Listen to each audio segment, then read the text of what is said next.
লখিমপুৰ জিলা সচেতন নাগৰিকৰ সমাজৰ আহ্বানত আৰু ৰঙাজান অঞ্চলবাসী ৰাইজৰ সহযোগত শনিবাৰে ৰঙাজান শান্তিপুৰ মধ্য ইংৰাজী বিদ্যালয়ৰ প্ৰেক্ষাগৃহত এখন সজাগতা সভা অনুষ্ঠিত কৰা হয়।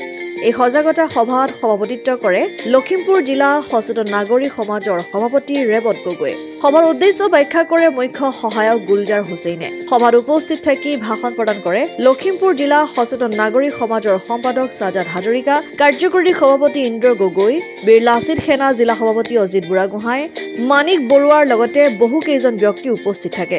সমাজৰ পৰা কেনেকৈ অনৈতিক কাৰ্যকলাপ নিৰ্মূল কৰিব পাৰি তাৰ ওপৰত আলোচনা কৰা হয়। ইয়াৰ লগতে এই সভাতে ৰঙাজান অঞ্চলত এটা সুকীয়া পঞ্চায়ত বিচাৰি চৰকাৰলৈ আবেদনৰ সিদ্ধান্ত গ্ৰহণ কৰে। বাল্য বিবাহ, ড্ৰাগছ আৰু এই শিক্ষা বিষয়ৰ ওপৰতো আজিৰ যিখন সজাগতা সভা পতা হৈছিলে এই বিষয়বিলাক আমি আলোচনা কৰিছিলোঁ। বাল্য বিবাহ যাতে কোনো সৰু ল'ৰা ছোৱালীক বিয়া পতাব নালাগে বা ল'ৰা ছোৱালীক বিয়া দিব নালাগে, আৰু যিবিলাক চৰকাৰী বিদ্যালয় আছে সেই বিদ্যালয়সমূহত অকল শিক্ষকসকলে যে স্কুলত পঢ়োৱাৰে যে হৈ গ'ল বুলি ভাবিব নালাগে। অভিভাৱকসকলে তেওঁলোকে কেনেকৈ পঢ়িছে কেনেকৈ নাই পঢ়া সেই বস্তুবিলাকো অভিভাৱকসকলে চাব লাগে বুলি তেখেতৰ এটা দায়িত্ব আছে।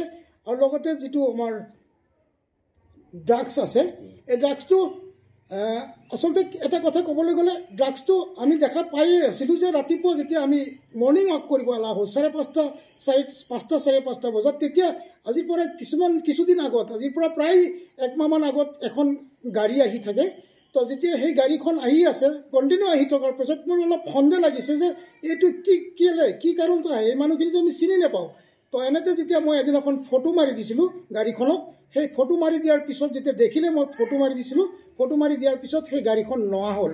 কিন্তু মই ভাবোঁ কি যদি প্ৰকৃততে তেওঁলোক বেপাৰী হয় তো সেই গাড়ীখনত যেতিয়া তেওঁলোকে গম পালে যে গাড়ীখন গ'লে আমাক চিনি পাই আমাক আবদ্ধ কৰিব, গতিকে বেলেগ ধৰণেও কিজানি তেওঁলোকে বেপাৰটো চলাই আছে।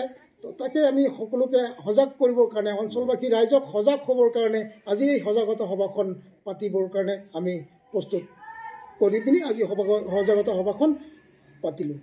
লখিমপুৰৰ পৰা ৰাহানুদ্দিন আহমেদৰ ৰিপৰ্ট, অসম আদিত্য। NKS হুণ্ডাইলৈ স্বাগতম। নৰ্থ ইষ্টৰ প্ৰথম GDSI 2.0 ফিচাৰ্ছ ডিলাৰ হৈছে NKS হুণ্ডাই।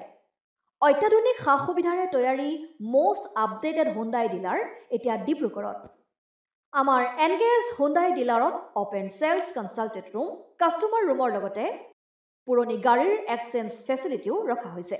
ইয়াত চেলছৰ লগতে ছাৰ্ভিচ ছেক্টৰৰ সুন্দৰ সুবিধা আছে। প্ৰয়োজনীয় সকলো এডভান্স টুলছ, হুইল বেলেন্সিং, এলাইনমেণ্টৰ অত্যাধুনিক machine, post hydraulic lift, fully ট্ৰেইনমেণ্ট পাৱাৰৰ লগতে nitrogen gas filling facility, fully automatic car washer ফেচিলিটিও আছে।